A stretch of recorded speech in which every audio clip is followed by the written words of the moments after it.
कोई पीछे है। बस इतना ही होता है कि कन्वॉय जो डिफरेंस है वो केवल इतना है कि कन्वॉय में जो आगे चल रहे हैं और जो पीछे चल रहे हैं और जो बीच में चल रहे हैं, बस इतना ही गैप है। लेकिन इसका मतलब बिल्कुल भी ये नहीं है कि कोई आगे है या कोई पीछे है। अगर पानी के जहाज को देखें, लगभग 100-200 मीटर का, 250 मीटर का होता है। बड़े जहाज आते हैं, क्रूज होते हैं, तो कोई आगे होता है डेक पे, कोई पीछे होता है। तो इसका मतलब ये भी बिल्कुल भी नहीं होता कि जो पीछे डेक पे बैठा है वो पिछड़ गया है। वो कोई और दृश्य देख रहा है, आगे वाला कोई और दृश्य देख रहा है। इसके अलावा कोई अंतर नहीं है। हम सबके भीतर में एक भाव रहता है, अरे भाई ये बहुत आगे है। एक इतना भ्रामक विचार है, इतना भ्रामक है, इससे ज्यादा भ्रामक कोई चीज नहीं कि हम ये विचार करें कि कोई आगे है, कोई पीछे है। ये बिल्कुल भ्रम है। सच्चाई ये है कि परमेश्वरी की निगाह हम सब पे है और हमारे अपने चेतना के मुताबिक जो हमको चाहिए वो हमें उसी स्थान पर देती हैं। फिजिकल लेवल पे हम आगे दिखाई दे या पीछे दिखाई दे, इससे उनके देने पे कोई प्रभाव नहीं पड़ता। अब देखिए, पत्थर के भीतर भी रहने वाले कुछ जीव होते हैं, पाषाण के भीतर। न जाने कैसे वो जीवित होते हैं, न जाने कैसे वो भोजन पाते हैं, मनुष्य की बुद्धि नहीं समझ सकती। इसी प्रकार से जितने भी सहजी हैं जो श्री माता जी के मार्ग पर अग्रसर हैं, न जाने उनको कैसे कैसे कहां कहां से मिलता है। हम इसकी कोई आंकलन ही नहीं कर सकते, कोई तुलना नहीं कर सकते, हम जान ही नहीं सकते कि हम सबको कहां कहां से क्या क्या मिलता है। तो इसलिए ये भी हमें कभी भी भाव इंफिनिटी का या सुपरिटी का नहीं रखना चाहिए। अक्सर हम देखते हैं, समाज में देखते हैं, सहज समाज में देखते हैं, बहुत सारे सहजी बहुत सारे कार्य करते दिखाई देते हैं। कोई कोई तो ऐसे हैं रोज ही रियलाइजेशन प्रोग्राम देते हैं और हमारे मन में आता है, अरे श्री माता जी हमने ऐसे कौन से काम किए, हमें आप अवसर नहीं दे रही है काम करने के। देखो उनको, देखो कितना काम करते हैं, रात दिन होश नहीं है, एक ही काम है उन्हें, रियलाइजेशन देना, और अंदर अंदर हम कुमला जाते हैं। श्री माता जी जरूर कुछ गड़बड़ है हमारे अंदर, हम काम नहीं कर पाते हैं, जरूर हमारे अंदर कोई बाधा है। अक्सर हमारे अंदर ये चिंतन चलता है। पर क्या हमें कभी इस बात का इल्म हुआ कि हमें सहज में और उनके चरणों में लाने वाला कौन है? स्वयं श्री माता जी। तो जब वो हमें अपने श्री चरणों में लाई हैं, तो हमसे वो क्या कराएंगी ये भी उन्हीं का डिसीजन है। किस प्रकार से कराएंगी ये भी उन्हीं का डिसीजन है। कराएंगी या नहीं कराएंगी ये भी उन्हीं का डिसीजन है। हमें तो क्या करना है, हमारे को क्या करना था, हमारे केवल एक ही भाव थे हमारे अंदर, और एक ही भाव होने चाहिए थे कि जिस अवस्था जिस स्थिति में मां हमसे जो आप चाहो वो करा लो, बिना किसी तुलना के, बिना किसी सहजी से तुलना के, बिना अपनी स्थिति के तुलना के, बिना अपने हालातों से समझौता किए। हम अपने हालातों को दोष देते हैं, मां हमारे हालात ऐसे हैं, वो देखो सहजी कितने अच्छे हालात हैं, वो उसको कोई प्रॉब्लम नहीं है, हम तो बुरी तरह फंसे हुए हैं, हमारे को इतनी समस्या है। और अगर हमने भीतर में झांका होता, भीतर में माँ की बात सुनी होती, तो माँ बड़े प्यार से कह रही होती है, बेटा जहां तुझे मैंने रखा है यही तो तेरा काम है, तेरे चारों तरफ जो है लोग, उन्हीं के लिए तो मैंने तेरे को इस अवस्था में रखा है। क्यों ना हम तुलना करता है, जिनसे जो चाहूं करा लूं, जहां चाहे भेज दूं, जहां जब तक चाहे बैठा लूं, ये मेरी मर्जी है। जब उनके श्री चरणों में हम आए हैं, अब हम एक तरफ कहते हैं मां हमने समर्पण किया, श्री माता जी हमने समर्पण किया, हमसे जो चाहे करा लो। अब जब समर्पण कर ही दिया तो फिर इन विचारों का क्या रह गया? ये सोच ही कितनी बेकार लगेगी कि भाई हमसे ये नहीं हो रहा, हमसे वो नहीं हो रहा। और बहुत से कहते हैं श्री माता जी हमें तो चैतन्य ही नहीं आता। तो मैं उन सबसे कहता हूं, एक बात पूछता हूं, केवल एक बात कहता हूं मैं, ठीक है आपको चैतन्य नहीं आता, मां के प्रति प्रेम आता है? हाँ, वो तो बहुत है। मां को याद करते हो? याद करने की क्या बात है, मां तो भूली ही नहीं जाती। तो जब मां को याद रहती है मां, तो क्या आनंद आता है? बहुत आनंद आता है। तो फिर चैतन्य लेके क्या करोगे? चैतन्य आएगा तो आनंद आएगा, ये एक प्रक्रिया है। और आपको तो छांटा है यदि उन्होंने, तो आनंद अगर आ रहा है तो चैतन्य नहीं आ रहा है, तो कौन सी समस्या हो गई? समस्या तो वो है कि आनंद नहीं आ रहा। और जिनको चैतन्य बहुत आता है, कई बार वो लोग अंदर से हमेशा दुखी मिलते हैं, पीड़ित मिलते हैं। कारण चैतन्य तो आया हाथों में, लेकिन भीतर से समाधान ना आया, और समाधान ना होने के कारण आनंद नहीं आ रहा। समाधान स्वीकृति से आता है, एक्सेप्टेंस। जिन हालातों में, जिन परिस्थितियों में हम मौजूद हैं, वहां से आता है समाधान, स्वीकार करने से। और जब समाधान आता है तो आनंद आता है, और जब आनंद आता है तो मां के भीतर में होने का प्रत्यक्ष आभास हमारे अंदर होता है। अब चैतन्य आए हाथों में ना आए, लेकिन मां की अनुभव तो आई। अब प्रश्न ये होता है, श्री माता जी ने कहा अगर चैतन्य नहीं आएगा तो समस्या है नाड़ियों में। बिल्कुल सत्य है बात। अब समस्या कैसे आती है? क्या हम परमानेंट रूप से बाधित हैं? क्या हमारी लेफ्ट साइड हमेशा के लिए खराब है, या राइट साइड खराब है? शायद नहीं। तो फिर ऐसा कैसे हुआ कि हमारा चैतन्य कहां चला गया? बात ये होती है कि हम मां के सामने बैठे होते हैं, मां से अंदर वार्तालाप भी चलता है, अंदर अंदर बातचीत भी होती है, लेकिन होता क्या है? होता ये है कि मां के सामने बैठकर अपने कुछ दुख याद आ जाते हैं, बीती हुई घटनाएं याद आ जाती हैं, किसी ने हमें पीड़ा दी थी वो याद आ जाता है। और जब वो याद आता है तो चित्त उस पे जाता है, और जब उस पे चित्त जाता है तो उसके यंत्र की स्थिति हमारे यंत्र में आती है, जिसके कारण चैतन्य नहीं आता है। Reflexes, that is the reflexes of that person, जिस पे हमारा अटेंशन गया, और हमने दोष किसको दिया? खुद को, कि मां हमारा चैतन्य कहां चला गया। हम सब लोग देखें कि हमारा चित्त रहता कहां है। हम में से बहुत से लोग अनेकों पीड़ाओं से घिरे होते हैं, और कुछ पीड़ाएं परमानेंट वाली होती हैं, जो कि पता लगा साल 2 साल 4 साल से लगातार चल रही हैं, निरंतर चल रही हैं पीड़ाएं। तो चित्त कहां रहेगा हमारा?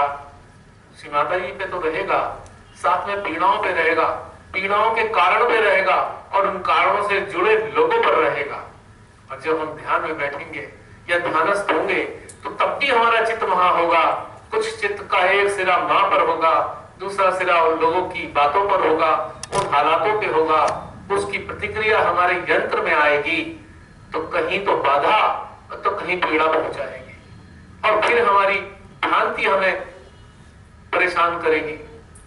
भ्रांति हमें तड़पाएगी, तेरा यंत्र खराब है, तेरे ये चक्र खराब है, तेरी नाड़ी खराब है।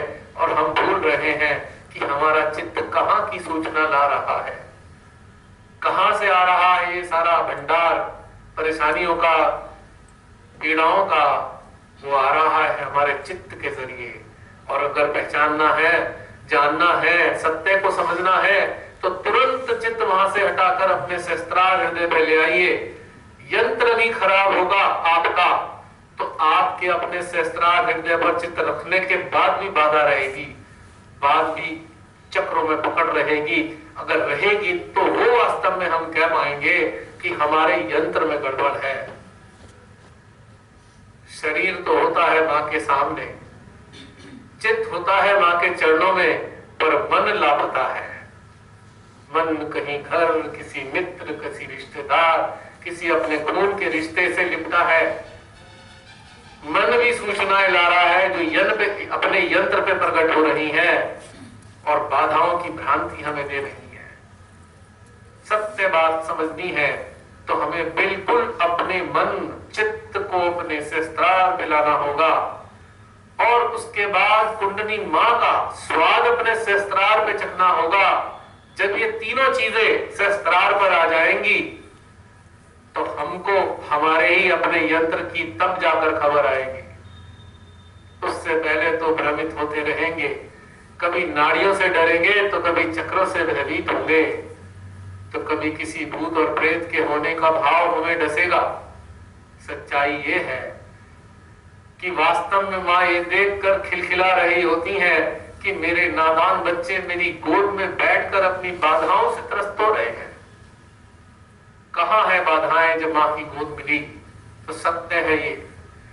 तो हमें अपने भीतर में ये समझना होगा, अपने अंतःकरण में तकनीकी रूप से जानना होगा कि हम अपने दोषों को समझ रहे हैं या हमारे और अन्य लोगों के दोष हमारे यंत्र पर जाहिर होकर उन्हें स्वच्छ कर रहे हैं।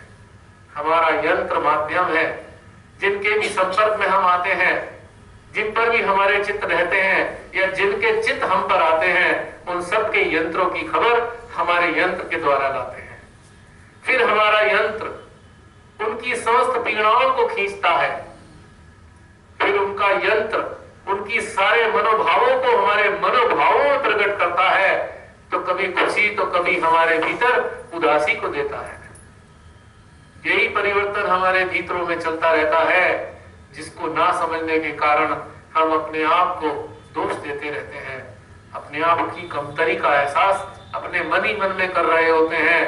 पता किसी को पाते नहीं ये सोचकर क्या कहेगा सहजी 10-20 साल पुराने होकर भी यही बातें करते हो, अपनी बाधाओं और चक्रों की पीड़ाओं की कहानी कहते हो। ना बताने के कारण भीतर ही भीतर हमारे सहजी को मिलाते जाते हैं और सोच सोच के अपनी पीड़ाओं को, अपने चक्रों की बाधाओं को अपने को ही सताते जाते हैं। अगर जानना है स्वयं को तो अपने हृदय में आना होगा, यदि जानना है मां को तो अपनी आत्मा को जगाना होगा। आत्मा को जगाने के लिए कुछ करना विशेष नहीं है, केवल अपने मन चित्त चेतना और अपनी जागृति को अपने हृदय के भीतर लाना होगा, समेटना होगा अपने हृदय के भीतर में और केंद्रित करना होगा अपनी आत्मा पर। हमारी अभी बहन ने बताया कि आत्मा की अनुभूति होती है, वैसे ही अनुभूति करनी होगी। जैसे ही आत्मा की अनुभूति होगी तब वास्तविक रूप में हमारे भीतर में हमारी मां का आगाज होगा। बिना आत्मा के तो मां छुपी रहती है। जैसे ही आत्मा हमारे भीतर में जागृत होती है, तैसे ही मां की अनुभूति हमारे भीतर में होती है। अब जाकर एक एक देवता अपने भीतर में दस्तक देते जाते हैं और ऐसी अवस्था में ही हमारे भीतर में समागम होता है हमारे हृदय में अनेकों सूक्ष्म शक्तियों का, जिसके परिणाम स्वरूप हमारे हृदय में ऊर्जा ही ऊर्जा बहती है। परिणाम स्वरूप हमारा सेंट्रल हार्ट खिंचता है, आगे से पीछे की तरफ खिंचता है। ऐसा लगता है जैसे एक वैक्यूम बन गया हो और वैक्यूम एक आनंद देता है, एक सुखद अनुभूति वैक्यूम की हमारे भीतर में होती है और हमारे भीतर हमारा हृदय प्रफुल्लित होता महसूस होता है। और जब ये खिंचाव बढ़ता जाता है तो हमारी चेतना को और भी हृदय की गहराई में लेता जाता है। जैसे जैसे हमारे भीतर में हमारी चेतना उतरती जाती है, वैसे ही वैसे हमारी आत्मा के आभास को प्रगाढ़ करता जाती है और तब शुरू होता है हृदय यानी कि अनद का चलना। धड़ धड़ एक धड़कन, समूचे अस्तित्व में एक धड़कन महसूस होती है जिसका केंद्र मध्य हृदय होता है। ऐसा लगता है कि हमारा दिल सेंट्रल हार्ट में आ गया है। जिन लोगों को को याद करें, उस स्थिति को, तब एक अनजाना सा सुख, एक अनजानी सी आनंददायी अनुभूति महसूस होती है। और कुछ लोगों ने यदि आधा एक मिनट तक उसको अनुभव किया है तो ये महसूस करा होगा कि हमारा पूरा शरीर कंपित हो रहा होगा और कंपन का केंद्र हमारा मध्य हृदय होगा। जैसे कि जब भूकंप आता है तो पूरी धरती हिलती है, लेकिन उसका केंद्र कहीं नीचे होता है। अगर कोई उस वक्त ध्यानस्थ अवस्था में बैठे हुए आंख खोलकर ऐसे इंसान को देखे तो ताज्जुब होगा कि उसका शरीर भी कंपित हो रहा होगा, ये हृदय चक्र के चलने की कहानी कह रहा होगा। ऐसा अवसर बहुत ही विलक्षण अवस्थाओं में आता है और जिनके भीतर ये घटित हो जाता है उनका हृदय खुल जाता है। ये हकीकत है। हो सकता है आज कुछ ऐसे अनुभव हो सकता है आगे हो, लेकिन जो अनुभूति है शायद आपसे मैच हो जाए आपकी अनुभूति से। ऐसा अनुभव हम सबको समय समय में कभी का ना कभी हुआ होगा या क्षण मात्र के लिए हुआ होगा। ये हृदय की जागृति के परिणाम स्वरूप ही है जो मां की कृपा से होता है। ये हृदय के कुछ अनुभव थे, एक तरीके से समझ लीजिए हमारे अंदरूनी अवस्था, जिसके कारण हम बिना कंफ्यूजन के हम ध्यान में उतर सके। अब एक बात समझना होगा हमें कि हमें कैसे पता लगता है कि कैच आया है। कैच का पता या नाड़ियों में समस्या का पता कैसे चलता है कि श्रीमाता जी ने इसके बारे में डिटेल से बताया हुआ है और हमने उसे सुना हुआ है और वो सुना हुआ हमारी स्मृति के अंदर सेव्ड है।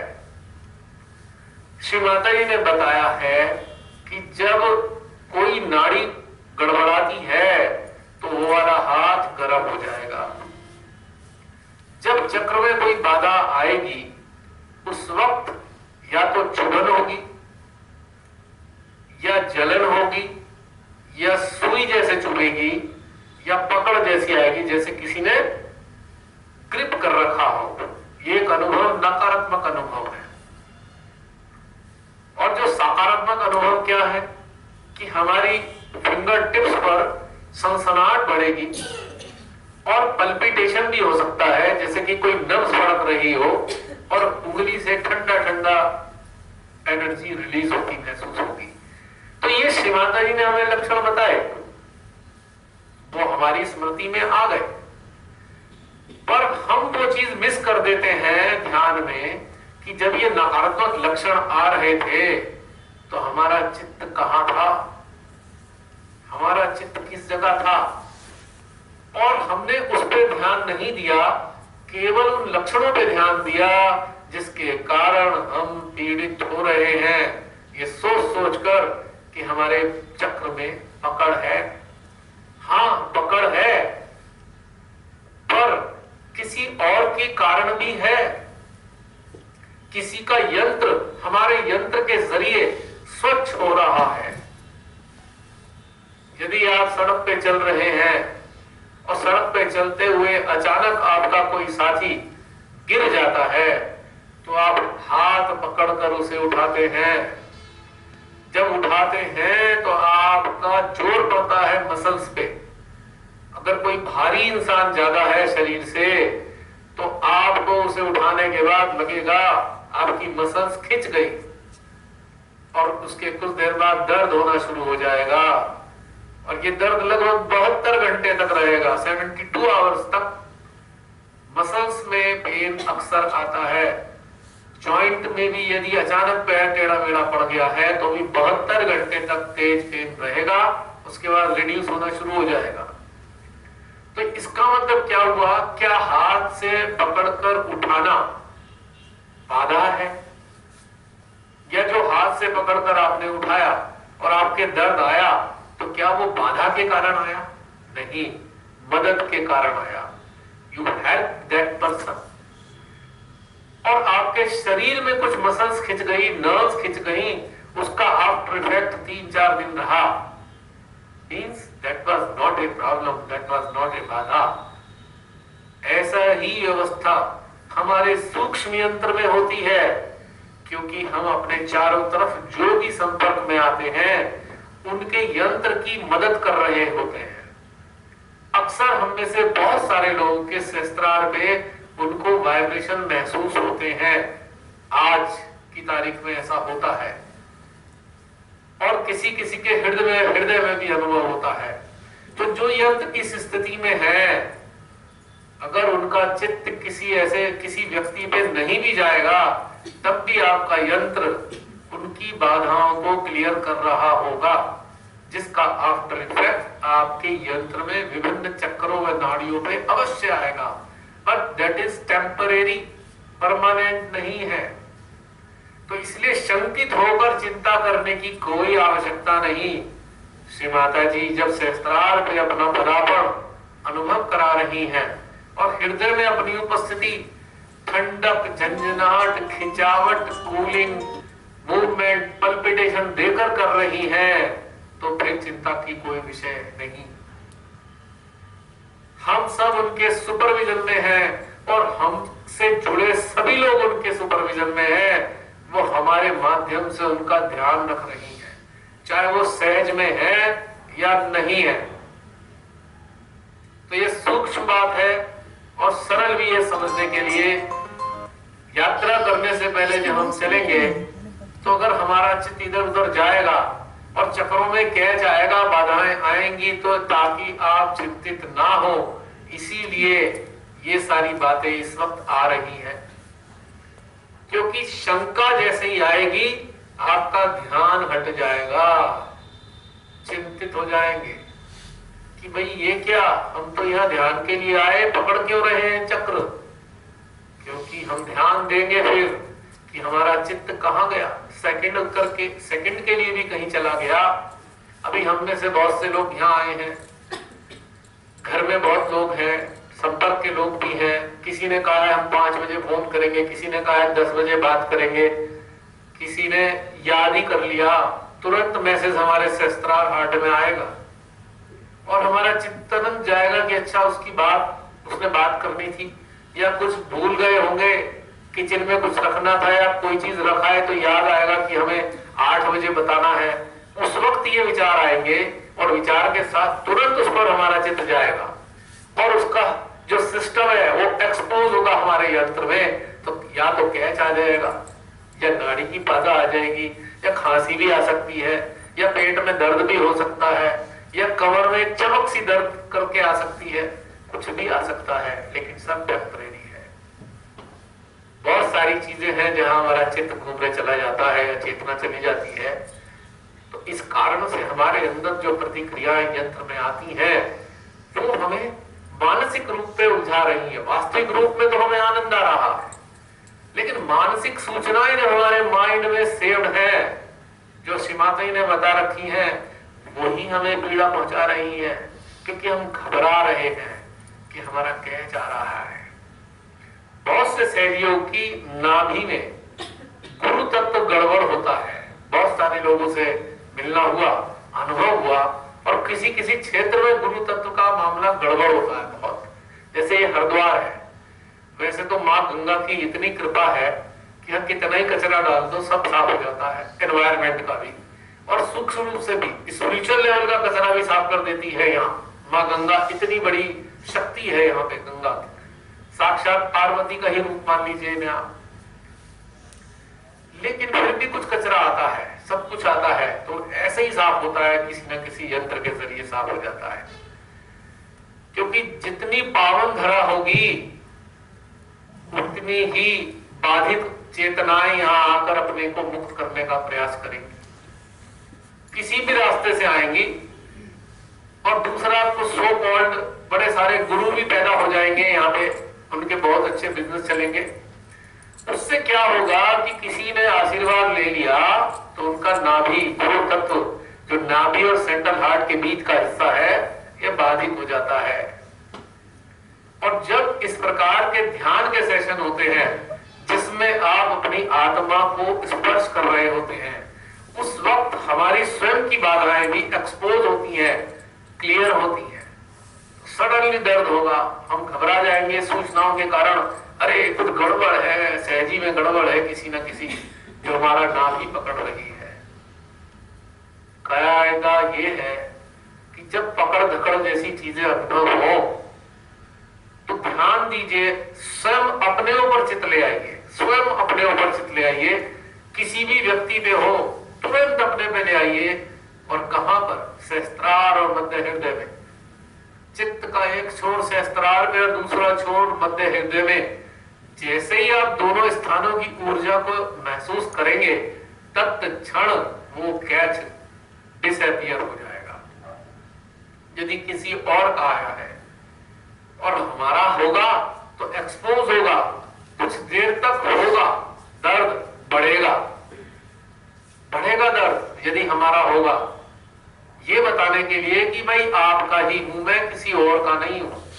और किसी और का होगा तो चला जाएगा फटाफट, लेकिन अगर हमारा होगा तो बढ़ेगा, तीव्रता बढ़ेगी उसकी पेन की, और उसके बाद फिर वो डिसअपियर होना शुरू हो जाएगा, क्योंकि मां आदि शक्ति की शक्तियां, मां जगदम्बा की शक्तियां सक्रिय हो जाएंगी और उस वाले स्थान को साफ करना शुरू कर देंगे। हम चित्त को समझते नहीं है, ज्यादातर हम में से बहुत सारे लोग नहीं समझते चित्त कितना महत्वपूर्ण है। चित्त को यदि मैं कहूं तो एक स्टीयरिंग की कह सकता हूं, गाड़ी का स्टीयरिंग, जिधर भी मोड़ देते हैं गाड़ी उधर चली जाती है। ठीक इसी प्रकार से यदि हम अब ध्यानस्थ हैं और हमारे यंत्र में कहीं भी कोई सूचना आई, नकारात्मक या सकारात्मक, कहीं बहुत अच्छी अच्छी ऊर्जा भी अनुभव होती है कभी ध्यान में, तो हमें क्या करना है? इस स्टीयरिंग को नकारात्मक या सकारात्मक ऊर्जा वाले स्थान पे मोड़ देना है, और सहस्त्रार हृदय से भी जुड़े रहना है। दोनों स्थानों की ऊर्जा स्वतः ही उन स्थानों पर जाएगी, नकारात्मक संकेतों को खत्म करेगी और सकारात्मक संकेतों को और ज्यादा बढ़ा देगी। हालत ये हो जाएगी कि वो स्थान बहुत तेजी से वाइब्रेट होता महसूस होगा। इसका मतलब ये है कि मां आदि शक्ति, मां जगदम्बा के साथ आप हैं।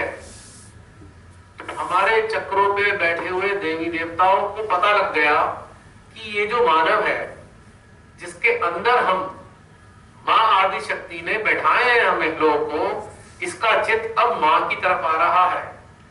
और वो जान जाते हैं, जैसे ही हमारा चित्त मां की तरफ जाता है, वो जान जाते हैं तुरंत मां के प्रेम को पाने के लिए हमें इंडिकेशन देना शुरू कर देते हैं। बड़ी जोर जोर से झंझनाहट होगी, कहीं कहीं नब्ज फड़कती महसूस होगी, कहीं शीतलता की अनुभूति होगी। Means they are demanding, they are saying कि अरे भाई तुम मां से जुड़े हो, उनका प्रेम हमें भी दे दो। तो हमें अपना चित्त भी वहीं रखना होगा जहां से सूचनाएं आ रही हैं, क्योंकि उस चक्र को मां की शक्तियों की आवश्यकता है। अब एक तरफ हम कहेंगे अरे क्या देवी देवताओं को क्या जरूरत है भाई मां की शक्तियां, आप तो देवता हो, आपको क्यों चाहिए शक्तियां? बात बिल्कुल सही है भाई, देवता तो मां से ही जुड़े हैं, पर उन्हें चाहिए क्यों? पर हमें यह भी समझना होगा कि देवता तो वही है, लेकिन उनके जो प्रोपोर्शनेट अनुपातिक रूप हमारे अंदर बैठे हैं, वो तो इस सर्किट से कटे हुए हैं, उन तक तो ये एनर्जी नहीं जा पा रही। हमारे शरीर से बाहर जो देवी देवता हैं, वो डायरेक्ट मां आदि शक्ति से जुड़े हुए हैं, निराकार शक्ति से निश्चित रूप से। पर उनके जो छोटे छोटे अनुपात, यानी कि मॉलिक्यूलर फॉर्म है, उनके सेल्स के फॉर्म में है, वो हमारे अंदर है, पर उन तक सप्लाई जा नहीं रही है एनर्जी की। बाहर वाले तो लगातार सप्लाई पा रहे हैं मां आदि शक्ति से, पर जो हमारे भीतर है उन तक सप्लाई नहीं जा पा रही। मां आदि शक्ति उन तक कैसे पहुंचाएं? क्योंकि हमारा चित्त ही वहां नहीं है, तो वहां तक सप्लाई पहुंच नहीं पा रही है। कुंडली मां सहस्त्रार पे भी बैठी है, लेकिन कुंडली मां यहां मजबूर हो गई है कि अपने उन छोटे छोटे बच्चों रूपी देवताओं को सप्लाई कैसे दें, क्योंकि हमारे चित्त के माध्यम से ही या चेतना के माध्यम से ही सप्लाई देवी देवताओं तक जानी है। ये सत्य है। श्री माता जी ने इसीलिए बताया था, मुझको ऐसा लगता है कि जब हम ध्यानस्थ रहेंगे, यानी कि हमारा चित्त केवल और केवल केवल हमारे स्वयं के ऊपर होगा, तब जाकर ये सप्लाई उन देवी देवताओं तक पहुंचेगी और तब ही जाकर उनका भी कल्याण होगा, उनका उद्धार होगा। वो they are waiting for us. युगों युगों से वो हमारी प्रतीक्षा कर रहे हैं कि मां की आज्ञा से हम आ तो यहां गए हैं, पर हमारे भोजन का प्रबंध कैसे होगा। तो हमारी एक रिस्पॉन्सिबिलिटी उन समस्त देवी देवताओं के लिए है और हमें बाहर से तो कुछ करना ही नहीं। हमें तो मात्र जहां पे भी ये सूचना दें, जहां से भी ये इंडिकेशन दें, नाभि में, हृदय में, विशुद्धि में, कहीं भी अगर सकारात्मक ऊर्जा अनुभव हो रही है तो उन तक वहां अपने चित्त की सहायता से मां के प्रेम को पहुंचा दें। चित्त ही तो है, तत्क्षण वहां ले जाए। इससे लाभ कितने होंगे? सबसे पहला लाभ, यदि हम अपने भीतर में होने वाले देवताओं की इंडिकेशंस के प्रति सजग होंगे तो हमें विचार नहीं आएंगे, क्योंकि हम अलर्ट हो गए हैं। हम पूरी एकाग्रता के साथ अपने भीतर में देवी देवताओं की अनुभूति को अनुभव कर रहे हैं। दूसरा लाभ ये होगा कि वो जो चक्र का देवता डिमांड कर रहा था, वो चक्र और ताकतवर हो जाएगा। और जब वो बहुत ताकतवर हो जाएगा तो क्या होगा? चक्र के ताकतवर होने के बाद जाकर वो देवता जागृत होंगे, क्योंकि अभी तो हम बिना जागृति के, जब आत्म साक्षात्कार नहीं भी है हमारा हुआ है, तो उन देवताओं की संचित शक्तियां हमें लाभ दे रही है। The power of all the deities are giving benefit without self realisation. लेकिन उनकी एक सीमा है। जैसे बैटरी है, बैटरी को यदि एक बार चार्ज कर दिया जाए तो 4-5 घंटे वो सर्विस दे देती है। तो बैटरी की तरह एक सीमा है कि वो शक्तियां हमारी मदद कर देंगी, कुछ उनके गुण हमें प्राप्त हो जाएंगे। लेकिन देवी देवता सोए होंगे, वो जागे हुए नहीं है। उनकी पावर तो काम कर रही है, पर वो सोए हैं। जब हम इस तरीके से सजग होकर अपने चित्त को हम अपने भीतर में रखेंगे और पूरा अलर्टनेस के साथ देखेंगे, अच्छा कहां से आ रही है सूचना? नाभि से आई, लेफ्ट स्वादिष्ठान से आई, सहस्त्रार से आई, कहां से आई सूचना? तो हमारा चित्त उस स्थान पर जाएगा और मां आदि शक्ति हमारे चित्त के माध्यम से उन तक अपना प्रेम पहुंचा देंगे। जैसे हमें प्रेम की आवश्यकता है मां आदि शक्ति के, मां जगदम्बा के, तो उन्हीं देवी देवताओं को भी बहुत सख्त आवश्यकता है। आप देखिए ना, तभी तो क्या होता है, उस प्रेम को पाने के लिए ही तो श्री गणेश जी मदद करते हैं हमारी कुंडली मां के जागरण में, क्योंकि उन्हें ये तथ्य पता है यदि कुंडली मां नहीं जागी तो हम अनादि काल तक ऐसे ही पड़े रहेंगे, बेहोशी बेसुध होकर हमारे यंत्र में पड़े होंगे। हर बार जन्म होता रहेगा, पर वो सोए के सोए रहेंगे। तो एक साधक को अत्यंत जागरूक रहना है कि हमारे ध्यानस्थ अवस्था पे हमारे भीतर जो भी इंडिकेशन आ रहे हैं उस पर अपना चित्त चेतना लगा कर रखनी है। हर हाल में तुरंत लाभ होगा, तुरंत। अभी देख लीजिए आप सब लोग, अभी खाली बातचीत चल रही है तो कहीं हमारे यंत्र में इंडिकेशन आ रहे हैं या नहीं आ रहे हैं? कहीं महसूस हो रहा है हृदय में, सहस्त्रार में, नाभि में या विशुद्धि में? तो अब हमारा चित्त कहां है? दो जगह डिवाइडेड है। देखिए ना कितना सो जाती है बहनों, लिटा दो, बहन जी लेट जाओ, आप यहां लेट जाइए, कोई दिक्कत नहीं। सिर ऐसे करके लेट जाइए, ऐसे कोई समस्या नहीं है। बुखार हो गया क्या बहन जी को? बीपी लो है कि हाई है? लो लग रहा है। हाँ? आप लेट जाइए प्लीज, श्रीमाता जी अपना ठीक कर देंगे। लेट जाओ, आप बैठो मत, डू नॉट सिट।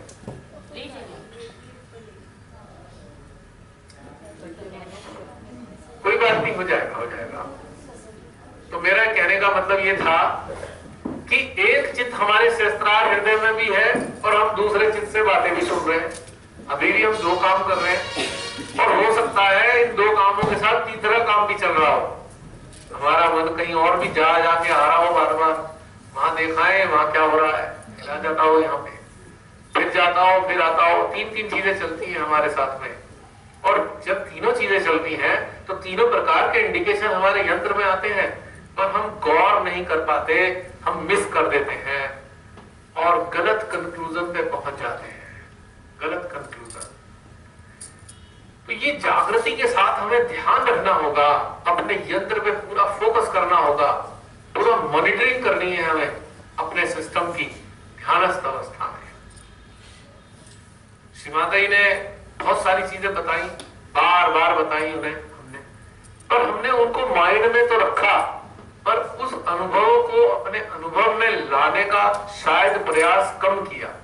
और जिन लोगों ने किया है वो देखेंगे वो उन्नत हो रहे हैं अंदरूनी रूप से, अंदरूनी रूप से काफी उन्नत हो रहे हैं, भले ही बाहर से कुछ नहीं कर रहे हो। तो बात ये आती है कि बहुत से, अभी थोड़ी देर पहले भी हमने बोला था कि बाहर से बहुत सारे कार्य करते हैं ऐसे, बहुत रात दिन खूब करते हैं, बहुत अच्छी बात है। श्रीमाता जी ने भी कहा है सबसे सुंदर कार्य है आत्म साक्षात्कार देना।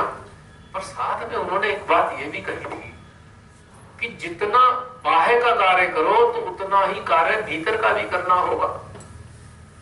यानी कि हॉरिजॉन्टल ग्रोथ, प्रसार हो रहा है, पर उसके साथ वर्टिकल ग्रोथ चाहिए उसको संभालने के लिए। क्योंकि हॉरिजॉन्टल ग्रोथ से जो एनर्जी हमें कुंडली को प्राप्त हो रही है, हमारे यंत्र को मिल रही है, क्या हमारा पात्र इतना गहन हो गया है, इतनी सारी ऊर्जा को अपने भीतर में शोषित कर कर उसको संभाल सकता है? ये बहुत इंपॉर्टेंट चीज है। अगर ये ना हो तो नुकसान क्या होंगे ये भी आप सबके सामने दिखाई देते होंगे। आपको अब मैं जब बताऊंगा तो आप जानेंगे वास्तव में नुकसान बहुत भारी होते हैं। और जो बाहर का कार्य करने में संलग्न है, आप रात दिन देखिए, उनके पास अगर उनसे कहें 10 मिनट ध्यान में बैठ जाओ तो नहीं बैठ पाते वो 10 मिनट के लिए। वो सोचते हैं मैं यहाँ चला जाऊं, मैं वहां चला जाऊं, ये कर लूं, वो कर लूं, और किसी तरह मन मार के या किसी वजह से पूजा वूजा पड़ गई या हवन पड़ गया और उन्हें 1.5-2 घंटे बैठना पड़ा, तो जरा उनसे इंटरव्यू लेके पूछना कितनी देर तक ध्यान में रहे। थोड़ी देर में पता लगेगा सच्चे, अगर ईमानदारी से उन्होंने बताया, कहेंगे हाँ वाइब्रेशन तो आ रहे थे पर हम सोच रहे थे अब कल को कहां जाना है, यहाँ पूजा चल रही है, वहां चित्त नहीं आया, अपने भीतर नहीं गया, अंदर बहुत सारी चीजें चल रही हैं। वैसे तो ऊपरी तौर से लगेगा कि बहुत अच्छी बात है, तो बहुत सारे कार्य कर रहे हैं, पर वास्तव में जो हम कमा के ला रहे हैं, whatever we are earning, can we save that into our locker? नहीं कर पा रहे, रख नहीं पा रहे। नुकसान क्या हो रहा है कि इतनी कमाई के बाद भी वो सारी की सारी कमाई सहस्त्रार से आ रही है, मतलब सहस्त्रार पे आ रही है कमाई, वाइब्रेशन ही वाइब्रेशन आ रहे हैं। जब कुंडली जागृत होती है तो बहुत सारे वाइब्रेशन हमें प्राप्त होते हैं।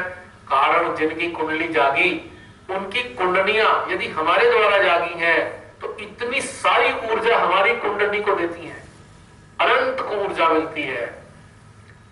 और अगर हम जागरूक नहीं है, आज हमने रिलेशन दिया मान लो 1000 लोगों को और उनकी कुंडलियां जाग गई, तो हमारे सहस्त्रार पे झंझनाहट हो रही होगी, वाइब्रेट हो रहा होगा, सर मजा आ रहा होगा उस वक्त। और उसके बाद रात में आकर अगर हमने या सुबह को मतलब टाइम निकालकर यदि उस समय का ध्यान करते हुए उस आत्म साक्षात्कार पे दोबारा चित्त डालते हुए उस सारी ऊर्जा को अपने हृदय तक नहीं महसूस किया तो वो सारी कमाई बेकार हो जाती है।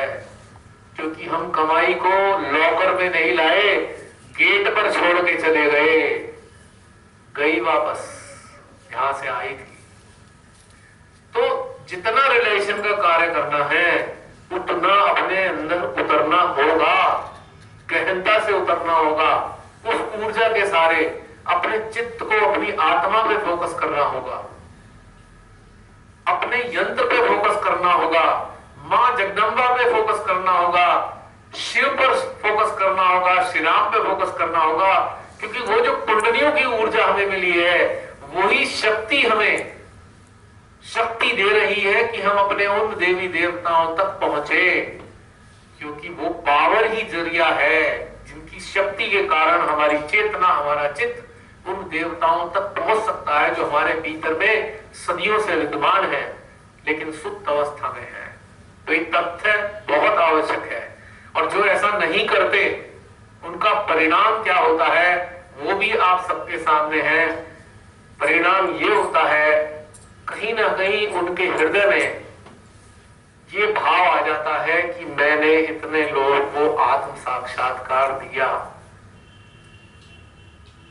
प्रत्यक्ष में जितने भी कार्य होते हैं, प्रत्यक्ष में से शरीर, उन सब से यही दुर्घटना होने की 95% संभावना होती है कि हमारे अंदर ये भाव आ जाए कि मैंने किया। और इस मैं को समाप्त करने के लिए ही तो हमें गहन ध्यान में जाना था। लेकिन हम कहेंगे ओहो टाइम नहीं है, अब तो थक गए, अब कल वहां जाना है, अब सब लोग सो जाते हैं। अच्छा कल वहां पहुंच गए, वहां पे फिर एक और आ गया प्रोग्राम, अगले दिन वहां जाना है। तो क्या हुआ, चेन बनी हुई है, काम से काम, काम से काम, काम से काम। लेकिन ध्यान ध्यान ध्यान ध्यान जीरो रह गया और हम अभागे के अभागे रह गए। माँ ने इतनी शक्तियां दी पर हम उनको अंदर उतार नहीं पाए क्योंकि हमने उन शक्तियों को अपने भीतर तक नहीं ले गए। अगर आधा घंटा 15-20 मिनट हम ध्यान में बैठे होते, जो भी लोग रिलेशन देते हैं उनको एक सरल सी चीज जरूर करनी चाहिए। जब भी समय मिले आप 10 मिनट के लिए अपने बेड पे ही बैठ जाएं, जरूरी नहीं कि अल्टार के सामने बैठे। आप उस वक्त देने के बाद में अपना चित्त दोबारा उन्हीं लोगों पर ले जाएं और उनके शस्त्रारों पे आई हुई कुंडलियों से इंटरेक्ट करें। जस्ट इंटरेक्ट विद दोज कुंडली जो जागी है। आपको ताज्जुब होगा, आश्चर्य होगा कि जैसे ही आप वहां से चले जाएंगे उस समय से भी ज्यादा ऊर्जा आपको उस वक्त अपने घर में महसूस होगी। आजमा के देख लीजिएगा, दुगनी ऊर्जा। क्योंकि जो कुंडली जागी है उनको वो एक शिशु जैसी है, नवजात शिशु की तरह है। अब मान लीजिए नवजात शिशु हॉस्पिटल में जन्म तो ले ले पर उनको खिलाने पिलाने वाला कोई ना मिले।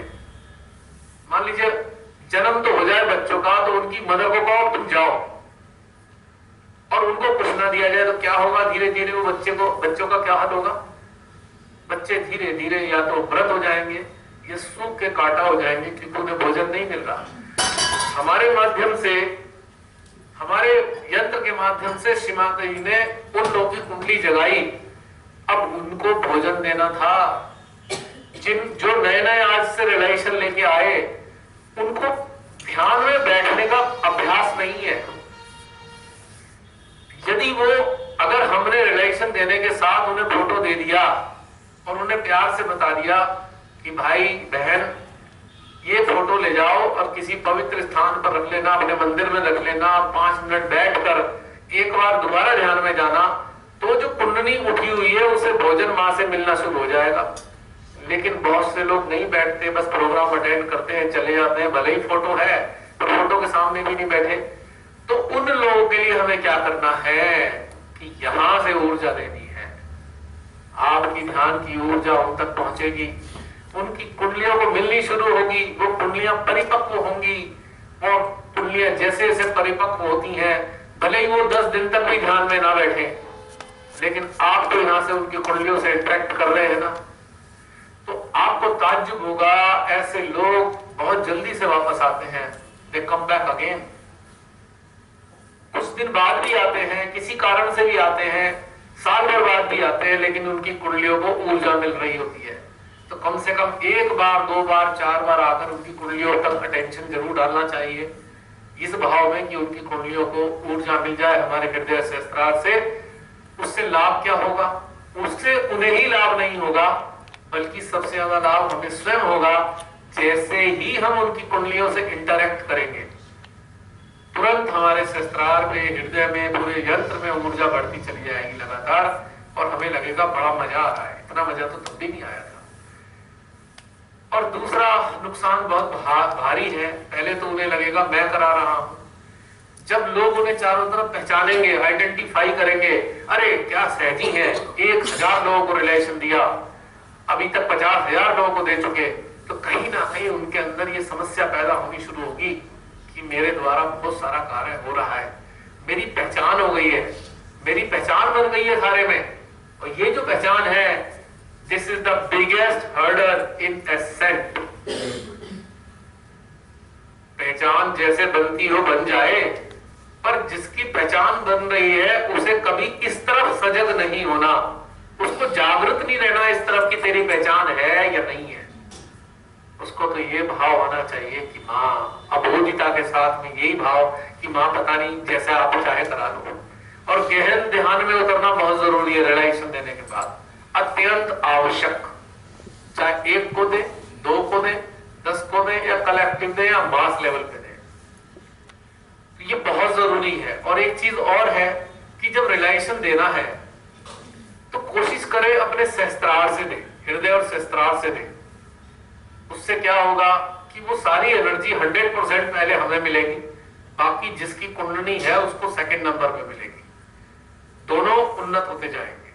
आम कंडीशन में हम बैठा देते हैं श्रीमाता जी के सामने और हम कहते हैं कि श्रीमाता जी इनको रियलाइजेशन दे दो, आते रहती है। और जब हम अपने सहस्त्रार हृदय से देते हैं तो जानते हैं कौन रियलाइजेशन देता है उस वक्त।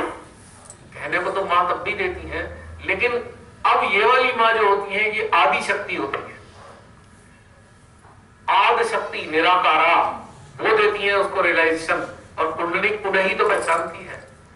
कुंडली मां के स्वरूप को तो पहचानेगी क्योंकि मां इतनी बड़ी शक्ति स्वरूप में आई है, लेकिन वो सबसे ज्यादा पहचानती है निराकार शक्ति को, निराकार स्वरूप को।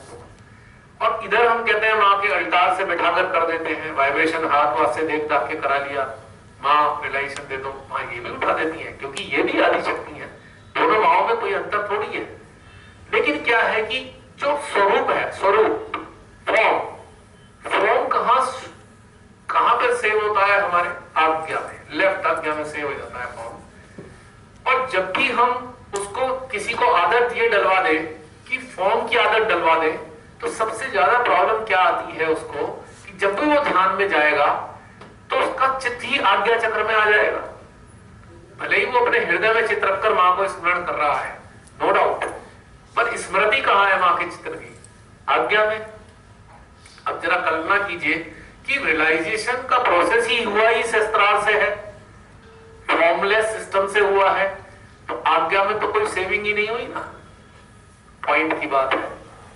यानी कि हमने उन्हें आदत किस चीज की डलवाई? निराकार शक्ति की, निराकार चेतना की। और हम भी उसका आदत डाल रहे हैं, हमारे अंदर भी वही प्रैक्टिस पड़ी हुई है। तो होगा क्या इससे लाभ? हमारे को भी क्या लाभ होगा?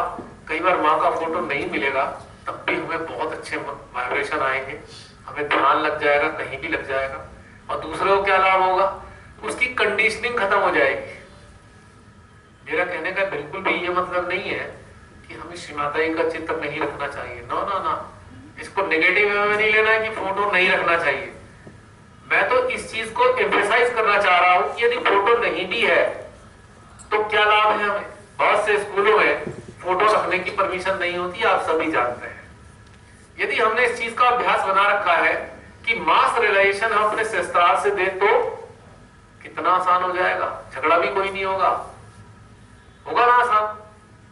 वरना क्या होगा, पहले प्रिंसिपल से परमिशन लो, प्रिंसिपल को ये टेंशन हो जाएगी कि भैया स्कूल में तो बहुत सारे बच्चे हैं, अलग अलग धर्मों के हैं, अगर मैंने एक फोटो रख दिया तो वो कहेंगे तुम एक धर्म का वो प्रचार कर रहे हो। बहुत सारे स्कूलों में प्रॉब्लम आती है, ये आप सभी जानते हैं। बहुत सारे इंस्टीट्यूशंस में भी प्रॉब्लम आती है ये। तो कई जगह ऐसा होता है। तो हमें प्रारंभ से किस चीज की आदत डालनी चाहिए कि हम शुरू में स्वयं भी निराकार से जुड़े रहें और लोगों को भी निराकार से जोड़ने में मदद करें। अब मान लीजिए मां आदि शक्ति अभी तो निर्मला के रूप में आई, अब किसी और रूप में कभी आ गई हो तो हम तो मां निर्मला को ही ढूंढ रहे होंगे सब जगह। हम तो जान ही नहीं पाएंगे कि मां निर्मला दूसरे रूप में भी आ चुकी है। लेकिन हमने अगर अभ्यास बनाया होगा तो हमें आदत होगी कि मां का अनुभव हम स्मरण जब करते हैं बिना स्वरूप के, निराकार शक्ति के रूप में करते हैं, और हमारे हृदय में, हमारे सहस्त्रार पर, हमारे संपूर्ण यंत्र में एक विशेष प्रकार की हलचल होती है। और ये बारंबार होती है जब हम अभ्यास बनाते हैं डेली, तो इसकी हमें याद रहेगा कि ये अभ्यास है हमारा। और जब वो मां निर्मला किसी भी स्वरूप में आएंगी ना, तत्क्षण हमें पता लग जाएगा भाई मां आ गई। हमें कितना लाभ होगा इस चीज का, और दूसरे को भी होगा। और इससे दूसरा लाभ क्या है? धार्मिक झगड़े नहीं होते। अब बहुत सारे धर्मों के लोग कहते हैं भैया हम फोटो को नहीं मानते, निरंकार को मानते हैं। जैसे सिख लोग हैं, मुस्लिम लोगों को आप जानते ही हैं, वो कहते हैं तुम लोग बुत परस्त हो इसलिए काफिर हो, फोटो को पूजते हो, मूर्ति को पूजते हो इसलिए काफिर हो। काफिर क्यों हो? क्योंकि तुम बुत परस्त हो। और वास्तव में श्री माता जी ने एक्चुअल में हमें क्या बताया था? हमें तो बताया था बेटा आपको सहस्त्रार पर मिलती हूं मैं, यानी कि अपने निराकार स्वरूप की आदत ही डलवाने के लिए उन्होंने हमें कहा, सदा से उन्होंने कहा मैं आपको सहस्त्रार पे मिलती हूं। क्या हम सहस्त्रार पे उनके स्वरूप को देखते हैं? नहीं। हृदय में स्वरूप को हम कल्पना करते हैं 10-20 सेकंड के लिए, 5 सेकंड के लिए, उसके बाद स्वरूप अदृश्य हो जाता है। क्या रह जाता है? केवल ऊर्जा, एनर्जी। हृदय में, सहस्त्रार में, नाभि में, विशुद्धि में, पूरे यंत्र में, समस्त नाड़ियों में वो निराकार शक्ति का हम आनंद ले रहे होते हैं।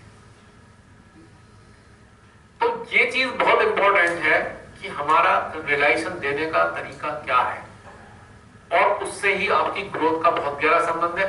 जब आप सूक्ष्म रूप में चित्त की सहायता से कुंडली उठा रहे होंगे या लोग मदद कर रहे होंगे, तो कोई आपको रियलाइजेशन देते हुए देखेगा नहीं। खाली ये बैठा, यहां बैठे हुए देखेंगे हाँ भाई ये हो रहा है प्रोग्राम, और ना ही ये भावना आएगी हमारे अंदर। बहुत से लोग, अब जैसे हम यहाँ आपके सामने बैठे हैं तो आप लोग हमें देख रहे हैं, यदि हम आपके बिल्कुल पीछे बैठे होते तब तो नहीं देखते ना। और जब नहीं देखते तो मेरे जैसे मूड के अंदर क्या आता, मेरे को तो कोई जानता ही नहीं, कोई उलझन ही नहीं है, तो अहंकार आने की संभावना कोई नहीं ना। और इस तरीके से काम बढ़ाते बढ़ाते बढ़ाते बढ़ाते चलते हैं।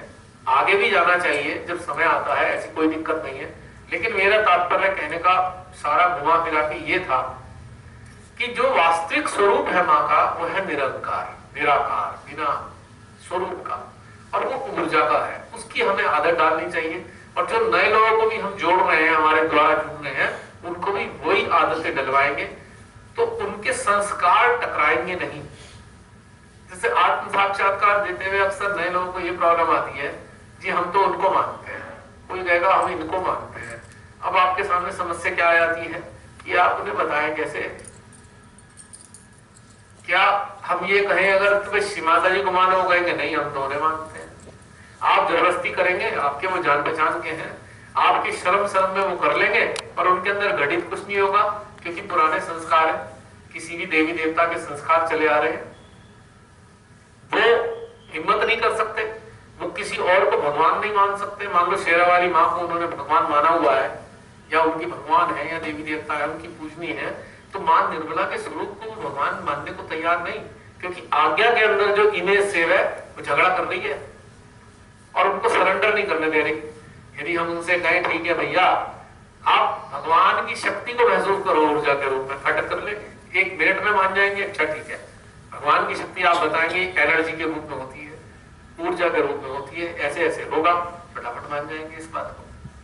तो कहने का मतलब है कि बाह्य रूप से जो भी है कार्य वो हमारे को समस्या पैदा करते हैं और उसका एक लत लग जाती है, क्योंकि हमें लत लग जाएगी कई बार, नहीं नहीं हमें ऐसे ही काम करना है, और हमें बहुत सारे लोग जान पहचानने लगे हैं। हमारा दिल करेगा अपना जान पहचान का दायरा बढ़ाया जाए और जाने जाए, ये हमारे को एक एडिक्शन की तरह परेशान करेगा।